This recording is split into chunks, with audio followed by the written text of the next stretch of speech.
বাংলাদেশের এই সবুজ ভূখণ্ডে নিয়মতান্ত্রিক পন্থায় জনগণের সমর্থন নিয়ে একটি ইনসাফপূর্ণ বাংলাদেশ প্রতিষ্ঠা করতে চায়।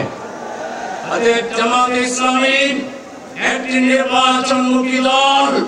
জামাতে ইসলামী জনগণের ম্যান্ডেটে বিশ্বাস করে, কিন্তু জামাতে ইসলামী আমি এবং দামির নির্বাচনে বিশ্বাস করে না।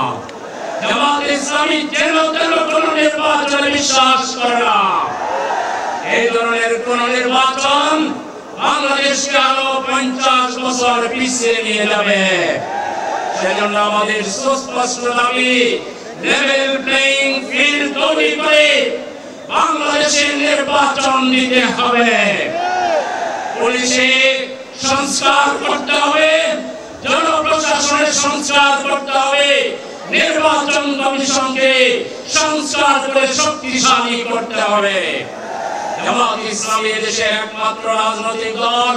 ইউনিট থেকে আমির পর্যন্ত প্রতিটি বছর, প্রতি 3 বছর পর জামাতে ইসলামী ঐক্যমত্যের নির্বাচনের মাধ্যমে নিয়মতান্ত্রিক এবং গণতান্ত্রিক ধারাকে এগিয়ে নিয়ে যাচ্ছে একটি সুশৃঙ্খল রাজনৈতিক আদর্শবাদী দল হিসাবে।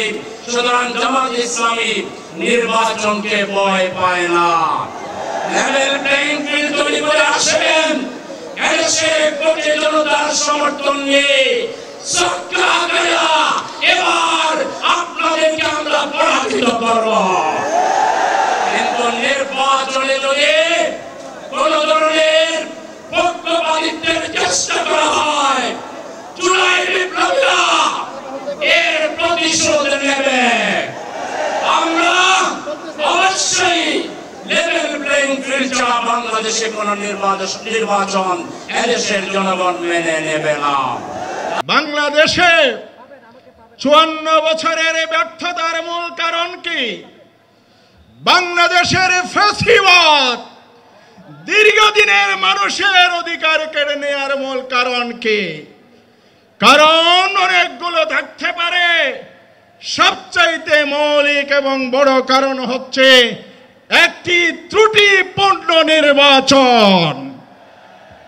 বাংলাদেশের মতো 55টি দেশ আজও ব্রিটিশ প্রবর্তিত পিটিটিপি পদ্ধতি, আসন ভিত্তিক প্রার্থী ভিত্তিক নির্বাচন চালু রয়েছে ব্রিটিশের প্রতি আনুগত্য প্রদর্শন স্বরূপ। আর গোটা দুনিয়ায় ইউরোপ, আফ্রিকা, এশিয়া মহাদেশের অসংখ্য দেশে, শতাধিক দেশে পিআর পদ্ধতি চালু রয়েছে।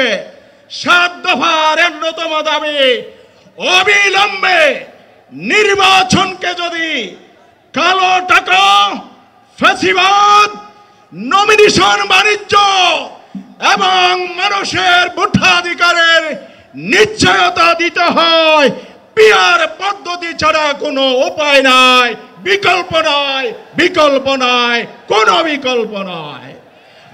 আজকে এই জাতীয় ঐক্যমতের ভিত্তিতে সরকারকে আহ্বান জানাবো, আপনারা সংস্কারের উদ্যোগ নিচ্ছেন। সেখানেও আমরা লক্ষ্য করেছি বাংলাদেশে 2/3 বেশি দল পিআর পদ্ধতির পক্ষে মত দিয়েছে। আজকের মঞ্চে যারা আছেন, বাংলাদেশের সংখ্যাগরিষ্ঠ মানুষের ভোটের প্রতিনিধিত্ব এখানে উপস্থিত আছেন। আপনারা যোগ করে দেখে যান আপনাদের গোয়েন্দা সংস্থার রিপোর্টের মাধ্যমে। তাই কথা শেষ করছি, অবিলম্বে সরকারকে সংবিধানে পিআর পদ্ধতি অন্তর্ভুক্ত করার জন্য অবিলম্বে জুলাই সনদে সংস্কারের মাধ্যমে এই পদ্ধতি অনুসরণ করে নির্বাচনের ব্যবস্থার ঘোষণা প্রদান করতে হবে।